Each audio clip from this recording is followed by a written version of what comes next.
तो आज हम देखेंगे संख्या पद्धति में पांचवें प्रकार के प्रश्न जो कि गुणा और भाग पर आधारित प्रश्न हैं। तो पहला प्रश्न है, किसी संख्या में 15 से गुणा करने पर एक ऐसी संख्या प्राप्त होती है जिसके सभी अंक 5 है, तो वह छोटी से छोटी संख्या कौन सी है। अब मान लो कोई संख्या है जिसके सभी अंक 5 है, हमें नहीं पता वो कौन सी संख्या है। मान लो वह संख्या x है, इसकी गुणा 15 में करने पर सभी संख्याएं 5 5 5 हमें प्राप्त होती है। तो 15 यहाँ पर गुणा में है, इस तरफ जाएगा तो भाग में होगा। 15 थी 45 और 15 सत्ते 105, तो वह छोटी से छोटी संख्या 37 है। अब देखेंगे दूसरा प्रश्न, 1597 के निकटतम और इससे छोटी वह संख्या ज्ञात कीजिए जो 18 से पूरी विभाजित हो जाए। 1597 को 18 से भाग देंगे तो 18 अट्ठे 144, 15 बचा, उतार लिया 7 का, तो 18 अट्ठे 144, 13 बचा। तो अगर हम 1597 में से 13 घटा दे या 18 और 88 इन दोनों की गुणा कर दे तो हमारा उत्तर आएगा 1584। यही हमारा उत्तर है।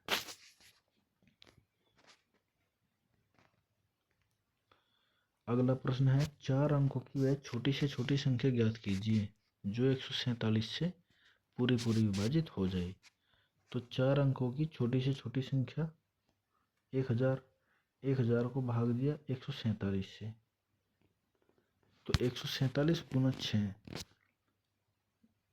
इनकी गुणा करी तो यह आया 882। 1000 में से 882 घटाए तो बचा 118।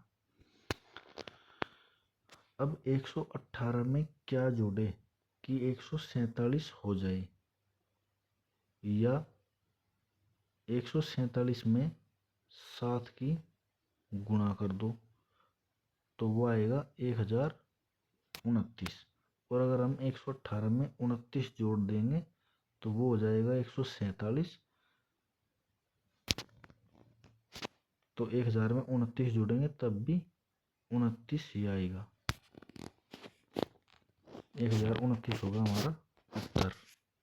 अब अगला प्रश्न, 5 अंकों की वह बड़ी से बड़ी संख्या ज्ञात कीजिए जो 105 से पूरी विभाजित हो जाए। जब छोटी से छोटी कहा था तो हमने एक के आगे उतनी ही जीरो लगा दी थी।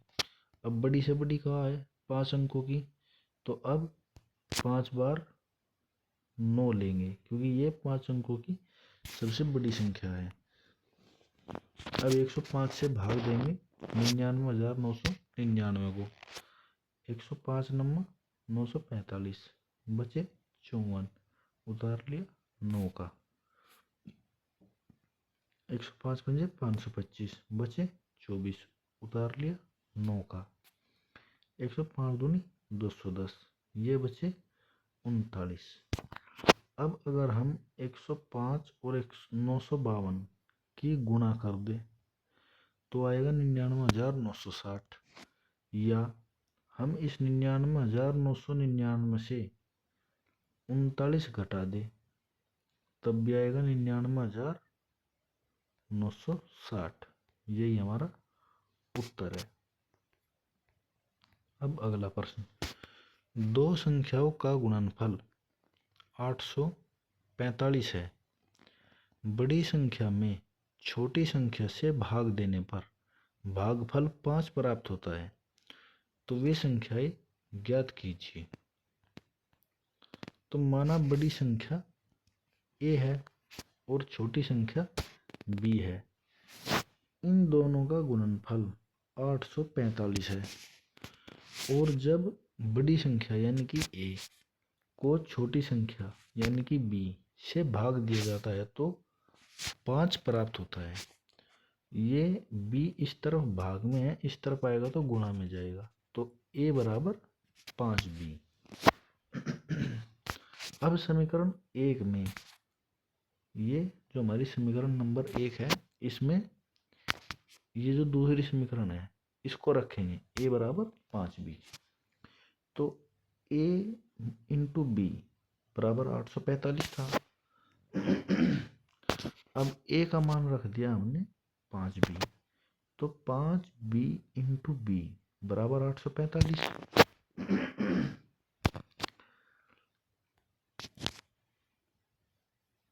5b बराबर 845। ये 5 इस तरफ गुणा में है, इस तरफ जाएगा तो भाग में आएगा।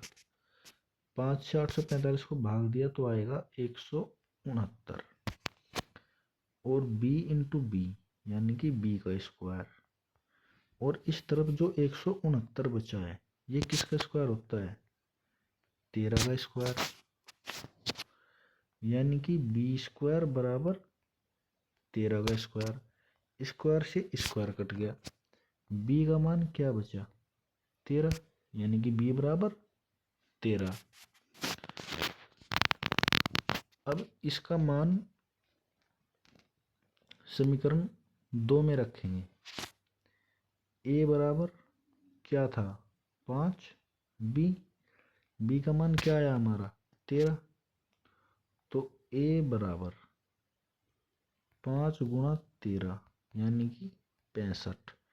एक संख्या तो हमारी 65 है, और दूसरी संख्या ये क्या था? 5 गुणा था, तो 65 को 5 से जब भाग देंगे तो ये आएगा 13। तो एक संख्या हमारी 65 है और दूसरी संख्या 13 है। यही हमारा उत्तर है।